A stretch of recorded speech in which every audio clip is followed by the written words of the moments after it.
there are two fundamental attitudes toward life and its sorrows. Those with the first attitude blame the world. Those with the second ask what they could do differently.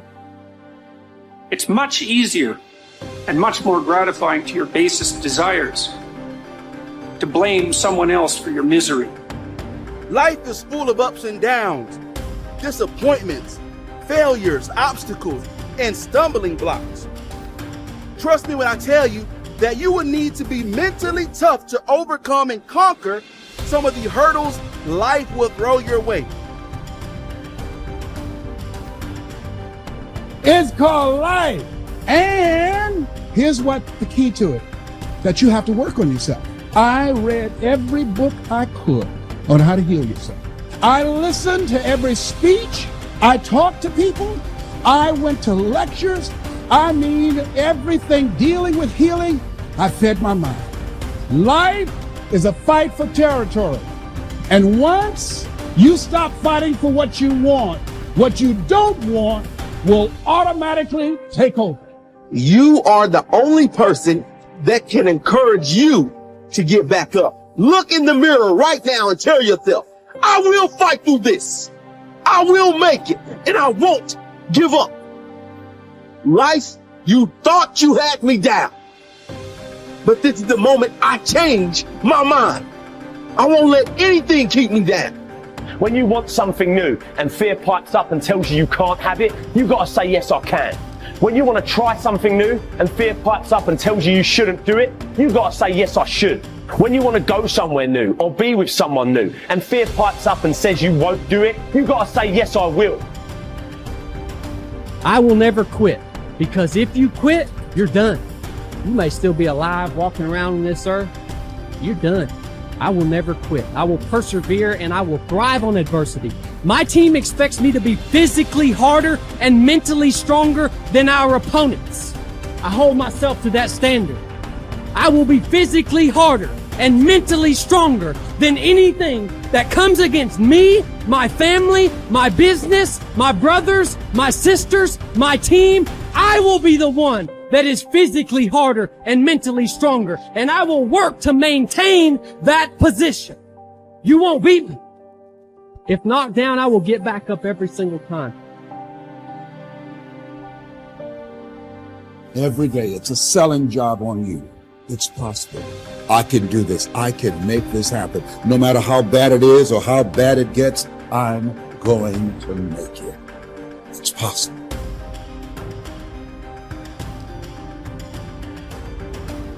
Yo, we all are great.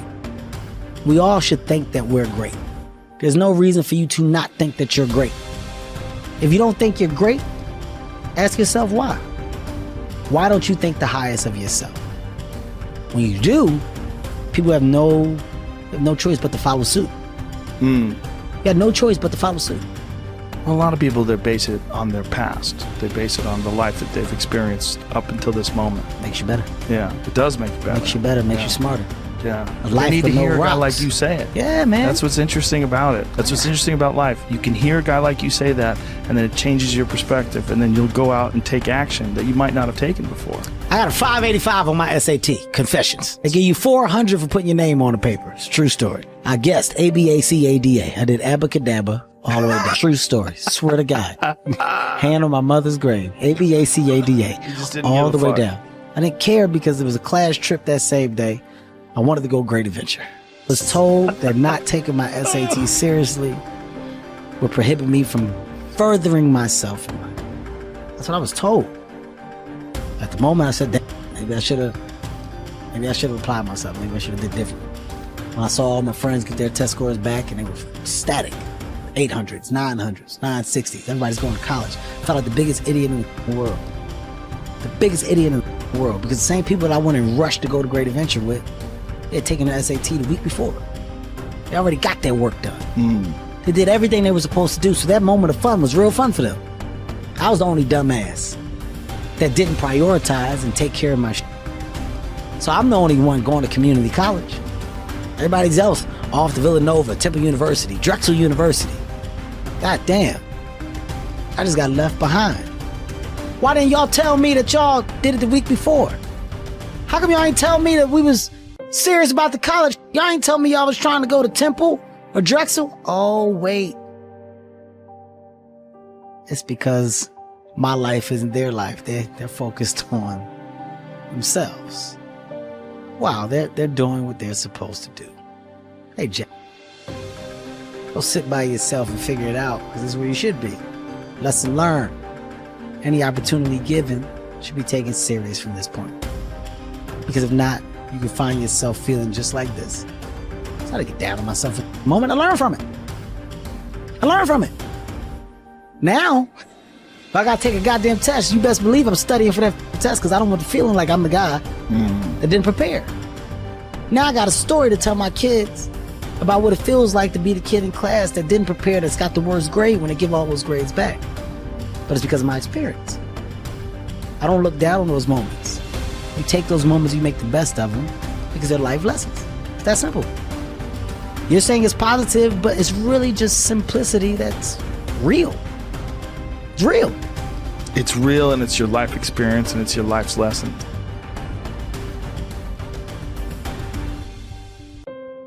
It's unbelievable how little genuine encouragement many people need, and how they had none.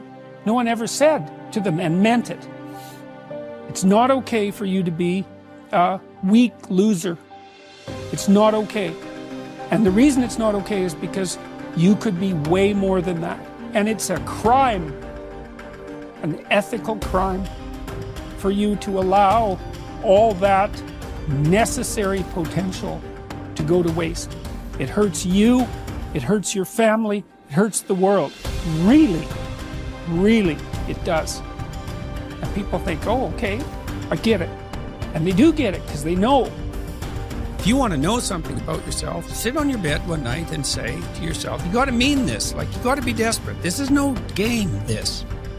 It's like, my life is not everything I want it to be, and perhaps it's not everything that I need it to be. And by need, I mean my life is so unbearable that the suffering that's attendant upon that is make me nihilistic, cynical, bitter, resentful, homicidal, genocidal, unable to have a good relationship, prone to punish people for their virtues because of my jealousy, driving the proclivity to see evil everywhere except within my own heart. Like, these are problems, man.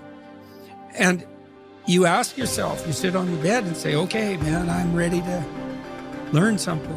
Like, what's one thing I'm doing wrong that I know I'm doing wrong, that I could fix, that I would fix? It's like, you meditate on that, you'll get an answer. And it won't be one you want, but it'll be the necessary one. You know, and it's often something that will point you to small things. So Carl Jung said, people in the modern world don't see God because they don't look low enough. And so imagine you're in your messy bedroom, you know, and you're sitting on the edge of the bed trying to have an honest dialogue with yourself. And the little voice says, you know, it's pretty disgusting in here. And you think, well, I'm way above such trivial niceties as organizing my room. Well, that's pride. That's arrogance. If you're above organizing what's actually yours, how in the world are you ever going to organize anything else? And so you get on your knees and you think, well, it's time to, you know, take a brush to the toilet. And maybe that's where you start. And that works. Like, that works. You start making those micro improvements, like real micro improvements, real on the ground, actual micro improvements, the things you know that are wrong, you'll improve unbelievably rapidly. What's really interesting is self-value, real self-worth, comes from doing hard things. We keep talking about self-love. We keep talking about loving yourself, believing in yourself. That happens naturally when you go through something difficult. Everyone who's listening right now, I guarantee you, has been through something difficult. Maybe they lost a friend. Maybe they've been through cancer. Maybe they lost their job and had to rebuild. Maybe they completely got destroyed during the pandemic and had to figure everything out with their health. The point is, we've all done hard things, and self-worth and self-value comes from recognizing the hardship you've been through and the growth that you made during that time. Now, if you're someone who's listening and saying, Jay, well, I'm not sure I've been through anything that challenging, well, that's your challenge. Go and figure out what it is that you want to do that's hard. Is it developing a new skill? Is it getting a qualification? Is it starting that business or dream that you've always wanted to do? What's that difficult thing you're going to do on your own, with your friends, with the support of whoever's around you, but not with the crutch or the handicap of a partner? What are you going to build as a skill, as a tool, as a value yourself that's going to make you say, I've done something? And that's the beginning of it. The beginning is, I've done something and I did that and I can do that. And when you do that, yes, there's going to be, you're going to validate the wrong things. You're going to give yourself praise for the wrong things. You're going to go through ego. You're going to do all of that. But there's still a belief of, I can do hard things. I can do hard things by myself. And I know what value I bring to a relationship. Most people don't want to be really wealthy. What they do want is they don't want to have any financial concerns. If they want to buy a new suit, they can go and get one. If they want to take a trip, they can take the trip. If they want a new car, they can get the new car. They don't want to just run out and spend or buy. They don't want to have any financial concerns. 2, they want to wake up in the morning excited about how they're going to spend their day. And the 3rd, they want to mix with people who are upbeat and creatively productive. These are the 3 things that people really want.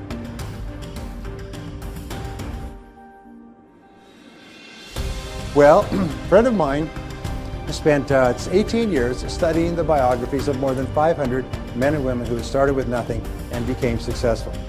And he was looking for the common denominator of success, and he found it. He found that every single one of these people throughout their lives absolutely believed that they were going to be a big success. They absolutely believed they were going to be a big success when they grew up, and no matter what happened to them in their adult lives, and they never lost sight of that. Like the 3 wise men following the star, they felt that everything that happened was part of the process. Every setback was a lesson. Every pain was something sent to teach them something that would be helpful, and they never stopped believing in themselves. So if you could buy one belief, the belief is this, is that you are destined to be a big success, that you have incredible potential, that you're surrounded by incredible opportunities, and that you're going to be a huge success in life, and everything that's happened up to now is part of your preparation. So challenge your self-limiting beliefs. Don't ever say, I can't do that, or I'm not good at that, or something else. No, wait and say, wait, what if that's totally false? What if deep down, what if you deep down inside you have the ability to be extraordinary at something that's important to you? Whether it's skiing or skydiving or mathematics or selling or earning money or running a business.